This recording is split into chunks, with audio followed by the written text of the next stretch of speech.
lost their lives. Of the 40 people who have been treated at Christchurch Hospital, one has now passed. So the total number of people who have died in this horrendous event are 49. And our hearts go out to them and all of their family, all of their friends, all of their loved ones. And I want to assure everyone that we will do our best for them. And at the end, I will talk about and give you the 0800 number so that people can contact us to get more information about those who have died and some surrounding circumstance. I would like to also add that so far one person, a male in his late 20s, has been charged with murder and should appear in the Christchurch court tomorrow morning. 3 other people were apprehended. We believe one of those persons who was armed and was at the scene may have had nothing to do with this incident.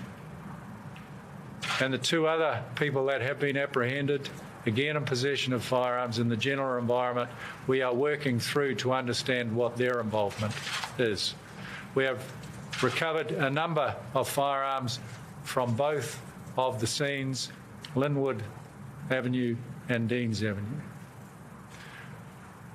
I would like to assure everyone around New Zealand that every available police and emergency resource with our other government agencies and Defence Force are doing everything they can to keep our communities safe. We have had no other threats since we responded to this incident. We are working with a wide range of community to give support to everyone who needs it. We have staff around the country ensuring that everyone is kept safe, and that includes our armed defenders and special tactics groups right across the country being very vigilant and having a presence around all of our mosques to ensure nothing further occurs. As I said, this is a evolving situation. We will continue to bring you as much information as we possibly can. I will answer your questions in a minute if I can. But before I do, I would like to communicate the 0800 number for people to call for more information, especially around their loved ones.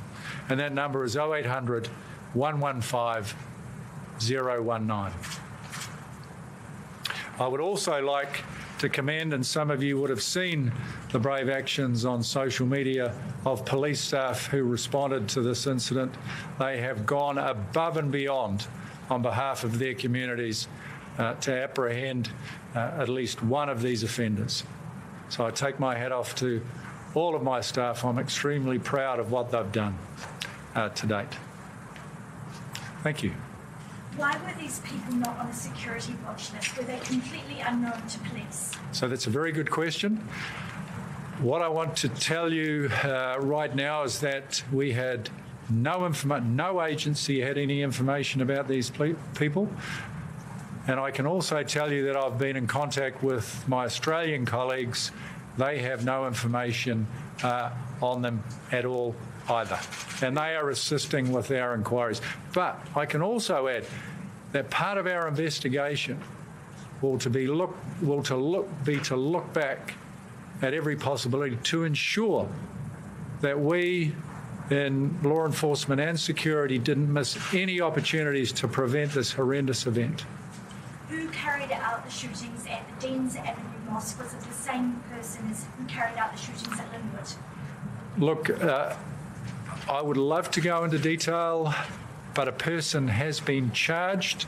For me to now go into details of who did what would not be proper. Is the person charged Brenton Tarrant?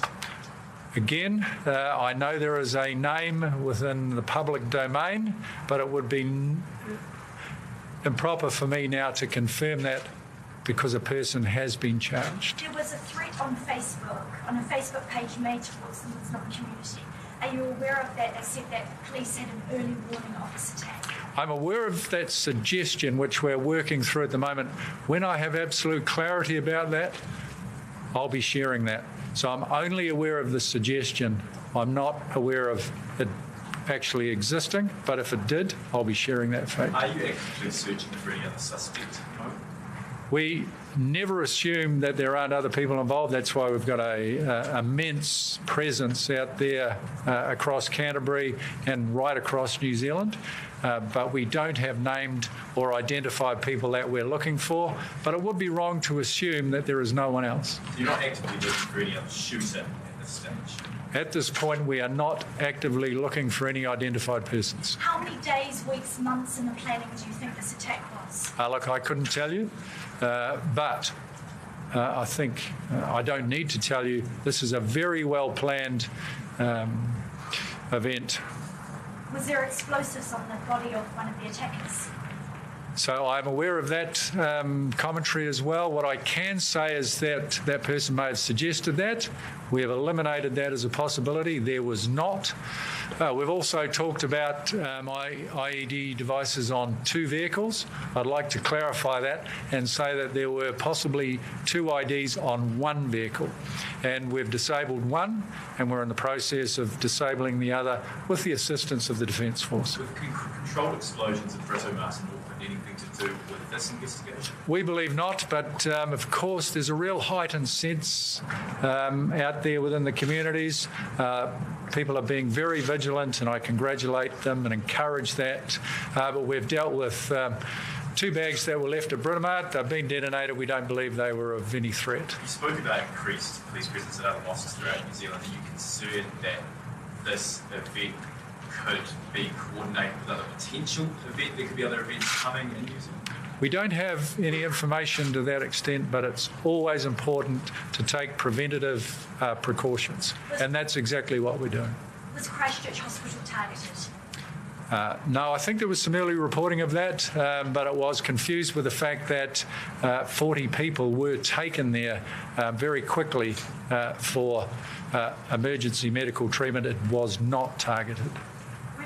Obviously, we're aware mosques closed at the moment. We've heard also synagogues. Have you also advised that synagogues should close? Is that true? You're aware of that? I'm not aware of that advice, but we're giving everyone advice to be very vigilant and take care of yourselves and report anything that you might find suspicious to us, so that we can respond immediately. I've also been told that police were aware that maybe there was sort of a suggestion that there could have been an attack planned for St Patrick's Day. Is there? I don't have any intelligence to that effect. So you aren't aware of what's happened? You aren't aware of what's happening in Christchurch being linked to anything else in the country at this stage? I don't have any intelligence to that effect. I'm not ruling anything out. We have our eyes wide open on this. We're being extremely vigilant in terms of any possibilities, and that's what we want to ensure the public that we are right on top of. How many police are currently in Christchurch? Well, they have a force of over 1,000. We're sending more. They should be there from Wellington now. Surrounding districts are sending staff. I would imagine that every one of those 1,000 staff wanting to help out on this operation. The Prime Minister said that the perpetrator held extremist views, and this was published. How was he not, or she, not on the police's radar? Well, I think what the Prime Minister was referring to was what was published post 1:33 p.m. this afternoon. Thank you. Thank you, sir. Thank you very much. Thank you. That was Police Commissioner Mike Bush. Okay, we've been listening to the New Zealand Police Commissioner Mike Bush speaking on those attacks in Christchurch. He has confirmed that the total number of people who've died is now 49. He's also confirmed that a male in his 20s has been charged with murder and will be in court tomorrow. He also says that there have been no other threats since that incident, and there is massive security around the mosques and warning residents to remain vigilant. And to that, we can now speak to Sam McStay, who's a resident of Christchurch, and he lives near the mosques. He joins us live from there via Skype. Thank you very much for speaking to us at this difficult time. You live near the mosques, I understand. Were you aware that these attacks were happening at the time? I was actually at work when the attacks started, so I worked 20 minutes out of the city. But I guess it was around about 2 o'clock. News started to filter through that there had been a shooting at a mosque in Christchurch, and to hear that sort of news itself is a shock. And they'd reported that maybe a couple of people had been injured. So my immediate concern was for my wife and 7-week-old daughter, who were at home about a kilometre from the mosque near Hackley Park. So I rang them immediately and checked that they were okay. And then after speaking to them, sort of obviously at work, pretty shocked. But news kept filtering through, and it got worse and worse, and all of a sudden there were casualties, and we were in complete shock. Indeed, that must have been incredibly frightening. Police have said that residents have said there's no other threat at the moment that they can see, but residents should remain vigilant. How are you feeling, you and your neighbours feeling about the security situation at the moment? I guess we're still processing what's actually happened. So we're in deep shock because, this just doesn't happen in our city, a beautiful city of Christchurch, and definitely doesn't happen in New Zealand. So I guess we're all in lockdown of sorts. We're all holding our loved ones close by, and watching the news, and I guess and praying and sending our love and thoughts to the families of the victims. Now, Christchurch was the scene of an earthquake a couple of years ago, and the residents of Christchurch had to go through so much and had to cope with that. And now this happens a few years later. How are you all feeling about this? I know you're all in shock. What are your first thoughts? It's hard to put it into words, really, because the earthquakes really devastated the city, but everyone sort of came together, and the rebuild is still happening from those earthquakes, even though the major one happened about 8 years ago now. So it's been a tough road, but we've sort of rebuilt our lives and rebuilt the city, and for something like this to happen now is deeply distressing, and it's a real kick in the guts, and it's really devastating. An earthquake is a natural phenomenon. It's hard to blame anyone for that kind of trauma, but this kind of devastation is man-made. It comes from hate. It comes from anger. It comes from intolerance to communities, and we're not used to that in this country, and we're not used to that in our city. So it's a cruel blow, really, after what the city's been through. Now, as you said, this is so unusual, and Christchurch or New Zealand is not a place for violent crimes. Police don't even carry guns regularly. Do you think things have to change now? I guess we'd all prefer that they didn't. We like to think that we live in a safe community, and nowhere in the world is going to be 100% safe. But I think certainly in the immediate term, short term, yes, the police will have to carry weapons, carry guns. Whether that is a long-term prospect, it's hard to know. But I guess to feel protected and safe, that's probably what it's going to take. Now, certainly at this stage. You spoke of your young children. How would you, they're very young at the moment, but if you had to look back or look forward and explain this incident, this horrible attack to them. How would you explain it to them?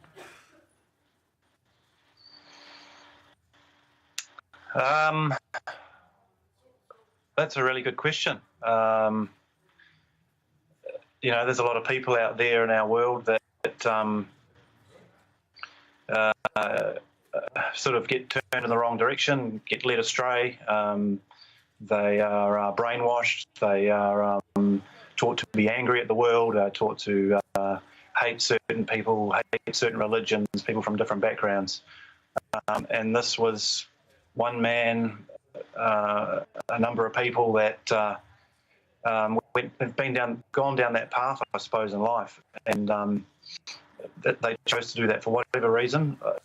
You can't really explain it, but all we can do is raise our kids with love and understanding and empathy for everyone, no matter what their background.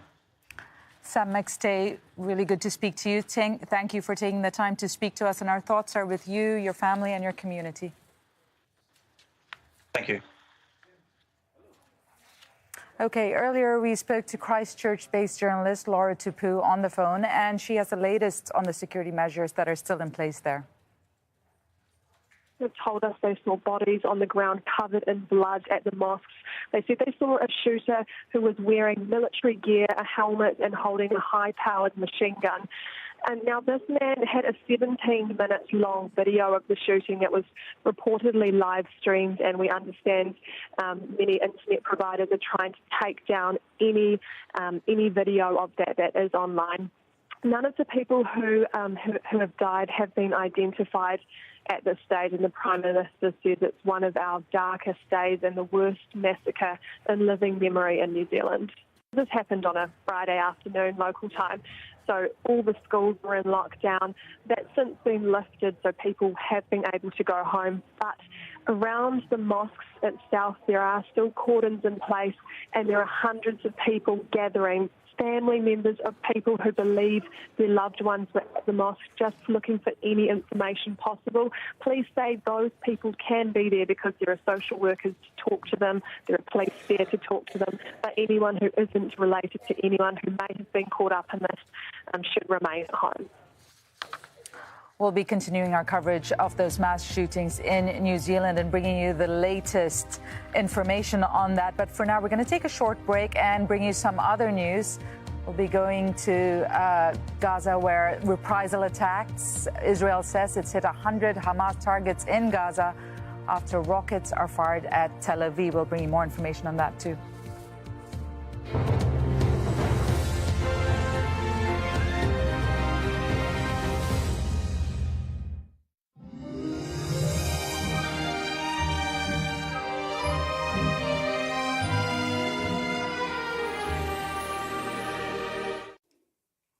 Hello there. The weather's really messy across Europe at the moment. If we take a look at the satellite picture, we can see plenty of wet and windy weather piling in from the Atlantic and then making its way down into the southeast corner of Europe. And we're seeing lots of very strong winds and a fair amount of heavy rain as well. That system down in the southeast is gradually going to pull away from us, though, so things here will brighten up as we head through Friday and into Saturday. But elsewhere, we've got some very heavy rain making its way through parts of Germany, and that will sweep its way eastwards to be replaced by yet more wet and windy weather as we head through Saturday. Southern Europe on Saturday, though, does look a lot brighter, with 22 rather warm there in Madrid, and that sunshine extending across Italy and down towards Greece as well.